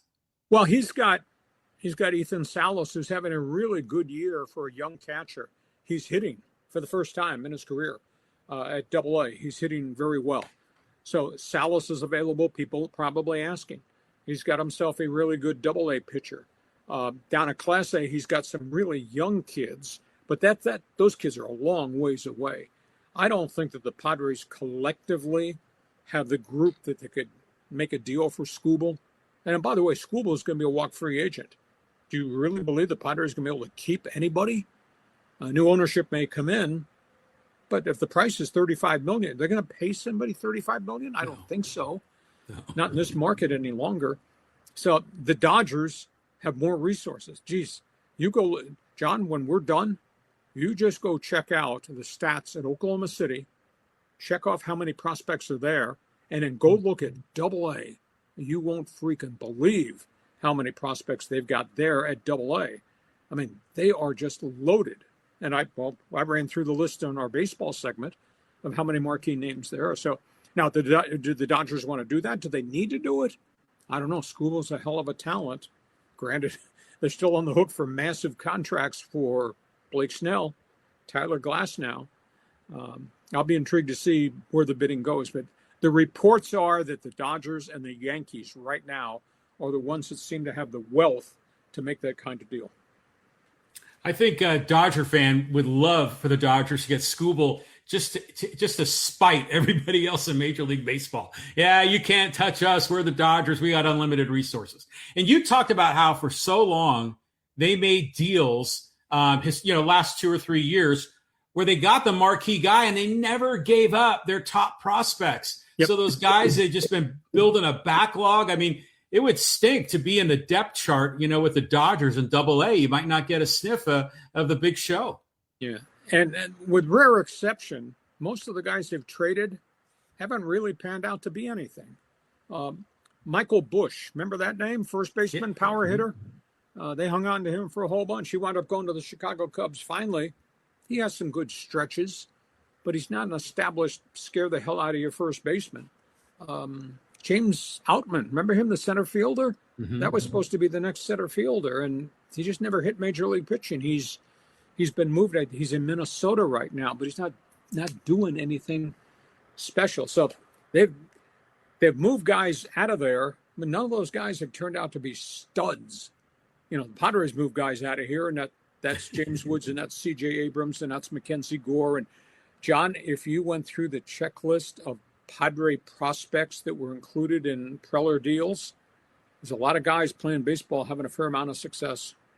Yeah, I mean, but that was his currency. He didn't have the cash, so he was depending on his scouts to sign guys. But the Dodgers are they're going to get Skubal. I mean, they make all the right decisions, Lee. I don't see this is not going to be a problem for LA. It just won't. Richard, thanks for being part of our podcast. John, we carry on. Callan. Hey, afternoon, gents. Do you see any paths forward for either of these proposed bills for college athletics to have a chance to pass? I don't think so. Feels like there's going to be too much blowback. No, I don't think so. I don't think the way you do, Callum. I believe they're going to do this. I think they're going to give the antitrust exemption. I think people are so upset and so sick of what college athletics has become. And the administrators are so bothered right now because every kid now has come in the front door with an agent with his hand out. And these are kids now that are taking a chunk of money, transferring. And I'll guarantee you this, the fatality rate of the kid who leaves school A to go to school B with the hope I can be somebody big. In a couple of years, those kids will have nothing because they're not going to be qualified to be NBA or NFL players. They won't have a degree. And they'll piss through all that money. And then what do they have with the rest of their life? I think there has to be structure. There has to be law and order. Do the players have a right to be paid? Yes, they do. The courts have agreed to that. But the amount of money needs to be controlled. And once you give the antitrust exemption to the NCAA, they will set up all the parameters of the deal. And every university and every kid that signs a scholarship will then have to agree. And there's not going to be any more lawsuits. So that's why I think the antitrust exemption has to come into play. And I think so many people are so bothered by this, including coaches, that they're going to get this under control. But it's been so abysmal. I mean, we've had 5 years of what the sport has become is just terrible. Yeah, I mean, from a fan perspective, it's messy. From a coaching perspective, it's got to be really hard to reload your roster every year. But, really, from an employee-employer relationship, it's kind of good. Not only are these guys getting paid, but they have the flexibility to move, and like that 5-and-5 rule, I think is a fair rule, but it only allows for one transfer. And I wonder if that's a little bit too harsh, because sometimes you change a job, you get a new boss, a new employer after a couple of years, and we're preventing them from getting a better gig if one was offered. But you're sanctioning better gig, handout. I'm going to move. I'm going to take this money. I'm going to screw that coach because I want to go do this. Well, that's where we are now. That's not good. Right. That's what I'm saying. From a fan perspective, we don't like all that wild, wild west. But if I'm a player and I'm Cam Boozer or I'm one of the top players in the league, man, I want those opportunities because to your point, they may not make it in the NFL. They may not have that big payday in their life. So I know in the end, I think they're going to sort it out. At least the players are starting to get what I think is a fair share. Callum, you'll be buying us some beers when the NCAA gets the antitrust exemption. And if it doesn't work, we'll be taking you out for a few cold ones ourselves. Okay, thanks for being with us, man. Okay, let's go to Carlos. Hello, gents. I heard a rumor today that the Dodgers could trade for Mike Trout and give the Angels a few good players. Not the haul they would get for 4 to 5 years ago, but postseason finally. But do they need it right now? Because you've got Pages, you got Tucker, you gave the extension to Teoscar Hernandez, and you got at least 4 blue chip outfielders. Do you really need Mike Trout? Now, last week, the big rumor that I had gotten out of Boston was that the Red Sox, who desperately need a right-handed bat, and I think there's going to be changes coming in Boston, that Boston had interest in Trout. But again, this all spins back to what's happening in Anaheim. Does Mike Trout want out? Will he waive the no-trade clause? Because when they've talked about this in the past, he's indicated, no, I'd just rather stay here. He did not even want to go home and play for the Phillies, which is right next door across the bridge from where he lives in New Jersey. So it's going to be on Trout's front door. Do I want to go somewhere and be in a pennant race? And if he does elect to get traded, I don't see the Dodgers because I don't think they have the need. But I could see Boston. I could see somebody else on the Eastern Seaboard. But it'd be a haul. It's got to be a haul. Angels going to have to get a load for him. Yeah, I mean he's having a little bit of a comeback this year, right, Lee? Yeah, a little. He's pushing it's up to 240, and he's got 12 or 13 home runs right now, and he for the first time in about 4 years, he's healthy. Right on. Okay, progress. Let's move on. Go to Do You Love It? Hey, we really got to get Saw a microphone. No, I don't understand what the beef is. I mean, you can hear me, I can hear you. I've worked on this setup with laptops on TV. I do all my stuff across Canada vis-a-vis Zoom with laptops. We're working. There's some mechanical things we're trying to fix, and we haven't solved them all. But the podcast is still damn good, is not? Yeah, it's just I'm selling my house, and that's what's going on here, and so the podcast studio doesn't exist anymore, and so we're in like a little bit of a purgatory when we're sorting through this, and once I land on the other side, it'll be clean and we'll have a new setup. So I'm confident of that. But Lee, you got the content. You just got to keep bringing it, and it's still going to work fine, right? Sneak preview. If this deal that John's working on works out, John is going to do this podcast one day with me, ocean view, looking at palm trees in the beach. We're working on this idea that I might be going over to the coast to do the podcast if he closes on this new castle that he thinks he's going to get a chance at buying. Don't jinx it. No. We're working on it. Okay. Listen, we might show up one day on the beach doing a podcast. So, okay, now you're really setting expectations too high. Okay, let's go to Johnny. This, I think, is about Manny Machado. $40 million at age 40? That contract is aging like spoiled milk. Yeah. He's mechanically flawed. And I just wonder if he's lost his bat speed and he can't get it back. Does he pop a few home runs? Yes. What about the rest of the time when he's batting 172? And so, is anybody in San Diego going to hold Manny responsible for what his career has dissolved into? Because he's had some other bad half seasons, and his postseason track record is it's horrid. Don't use the phrase "look at the back of my baseball card," Lee. Well, back of your baseball card shows this, and it showed you hit 205 the second half of a season ago, and it shows you have a 211 career batting average in postseason. So, back of your baseball card is not what it used to be. So, is anybody going to hold him responsible? I don't know. Well, we'll see. Can he pop out of it? I'd like to hope so, because he's 31, but he's 31, John, with a lot of mileage on him. Yeah, but he should be hitting. I mean, everyone recognizes that he should be hitting. He recognizes that. See, it's just weird how so many guys have gone south with their performance at the plate at the same time. Mm-hmm. And, a lot of people keep wanting to make Steven Souza, the hitting coach, the scapegoat. But, I mean, that's not going to solve anything, right? Got to come from the players. But you've got all these smart guys upstairs in the analytics department, and nobody can cite a mechanical flaw in a guy at home plate, bat location, speed, stride, whatever. I mean, there's reasons guys go into slumps and have to work their way out of slumps mechanically, physically. And there's all these smart guys upstairs that can't figure this out.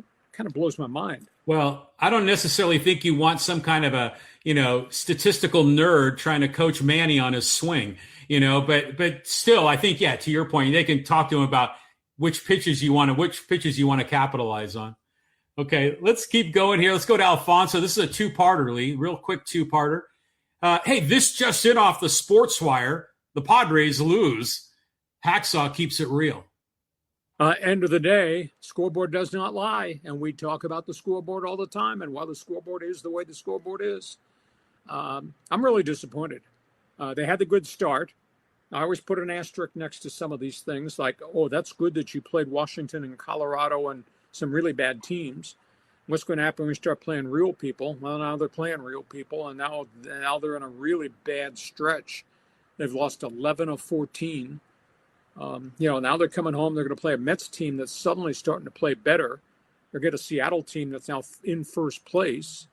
And this road trip, I quoted you how bad this road trip is going to be between now and July 4th. Holy cow.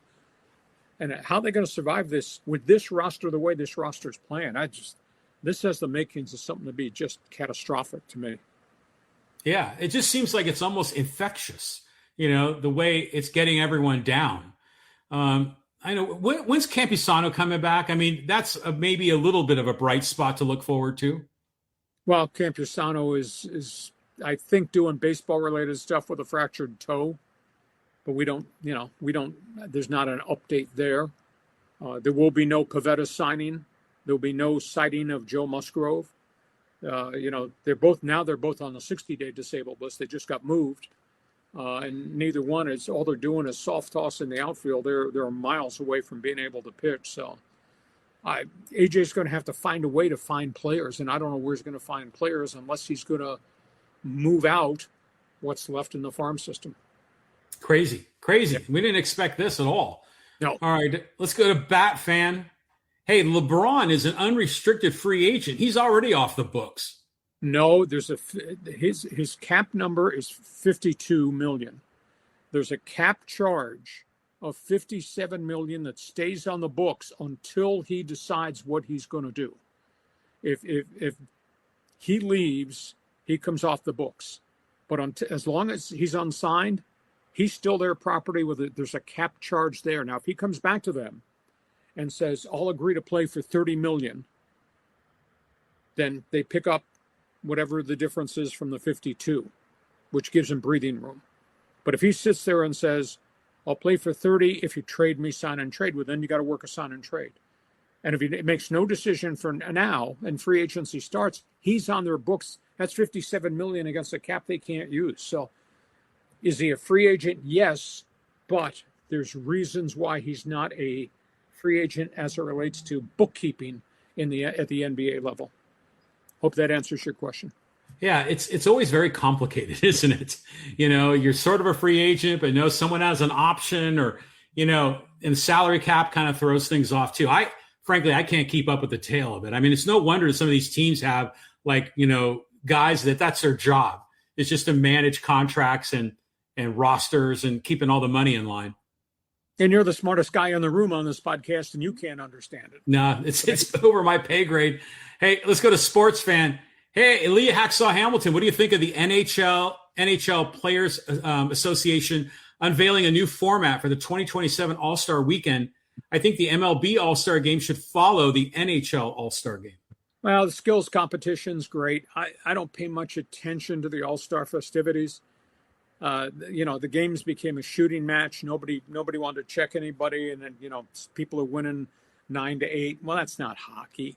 I don't know that there's a solution, with the exception of how about a global tournament? How about taking time off and let's have a global tournament like we had the Four Nations?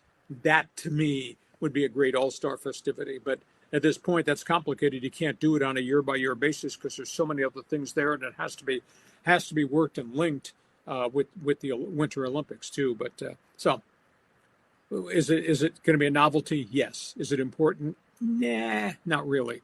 But if it's Four Nations, I'll pay attention to that a lot. John? Yeah.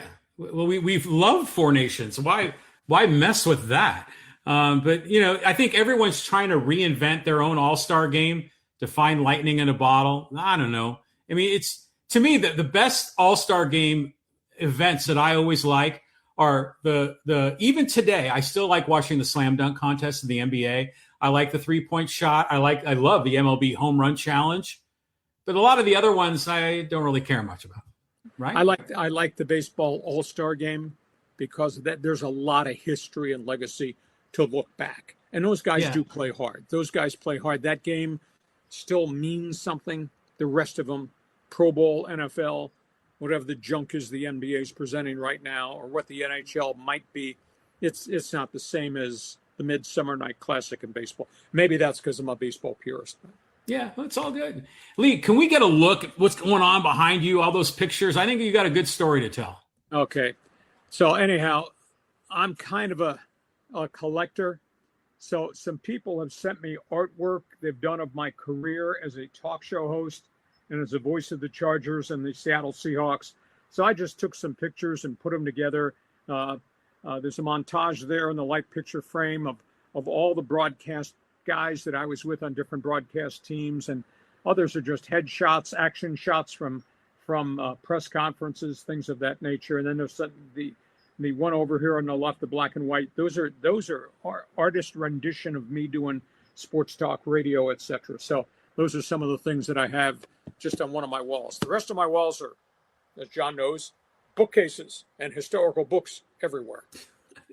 I love, well, first of all, the fact that you have fans that want to paint you or draw you is so awesome, and it just so fits into the Hacksaw brand, because you're more than just a talk show guy, play-by-play guy. I mean, you're like a fictional person in a sort of a way, And so I think it's great that you're getting that kind of fan art. And the picture that's right above your head with the big, Fu Manchu mustache, that's got to be from your Slapshot days, right? Maybe back in the 70s.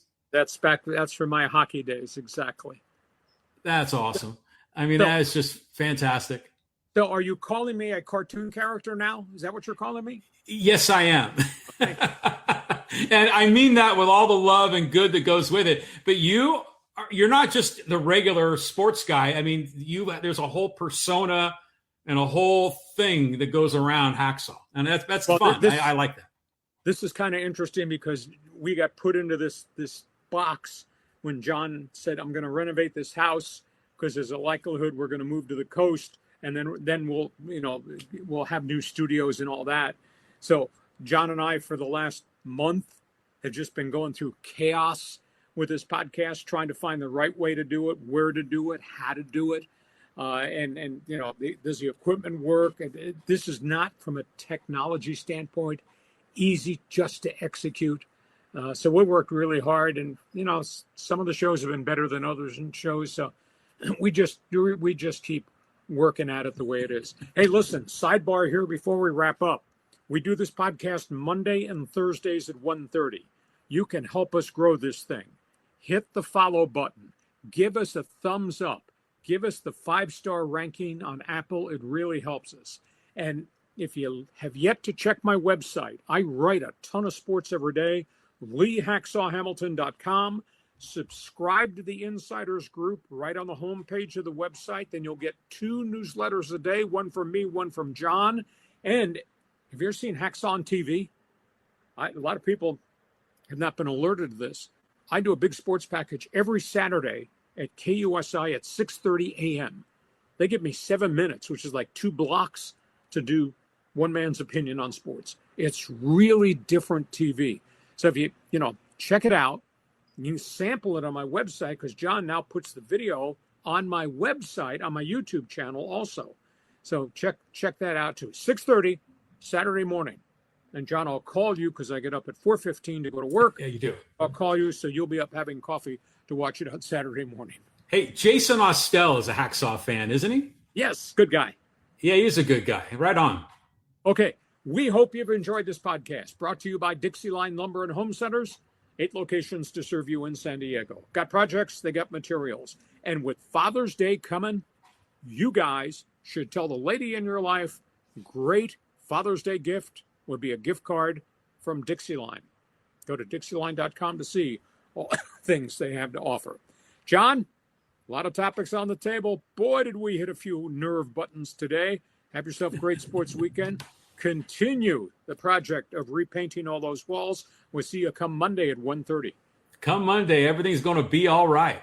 I hope so. Have yourself a great sports weekend, and you have a great sports weekend. We'll see you Saturday morning on KUSI, and thanks for joining us on Hacksaw's Headlines. Join us again for Hacksaw's Headlines on YouTube, Facebook, and Twitter. And find the audio version on your favorite podcast apps.